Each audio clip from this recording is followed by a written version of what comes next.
वर्तमान समय भोजपुरी इंडस्ट्री में 3 गो हीरोइन के नाम काफी ज्यादा सुर्खी में बा। उनमें पहला नाम काजल राघवानी, उनमें दूसरा नाम अम्रपाली दुबे और तीसरा नाम अक्षरा सिंह के बा।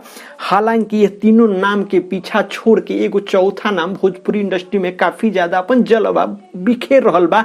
ओकर नाम बाबे नीलम गिरी। जी हाँ, रुड़ा सही सुन रहल बा। नीलम गिरी मुख्य रूप से उत्तर प्रदेश बलिया के रहे वाला है और नीलम गिरी के जन्म सन 1997 में भई रहे। नीलम गिरी टिकटॉक के दुनिया से काफी ज्यादा फेमस भई रही और नीलम गिरी वर्ल्ड वाइड के यूट्यूब चैनल यानी बैनर तले काफी ज्यादा भोजपुरी एल्बम में काम कैली। एगो और मुख्य बात तो बता रहल बानी कि नीलम गिरी प्रवेश लाल यादव जी के साथ फिल्म इज्जत घर में काम कैली। एहले के काफी ज्यादा सुर्खी बिटोर रहल बारी और नीलम गिरी बहुत जल्दी भोजपुरी के पावर स्टार पवन सिंह जी और खेसारी लाल यादव जी और साथे साथे दिनेश लाल यादव निरहुआ के साथ भी फिल्म में नजर आवे वाला बारी।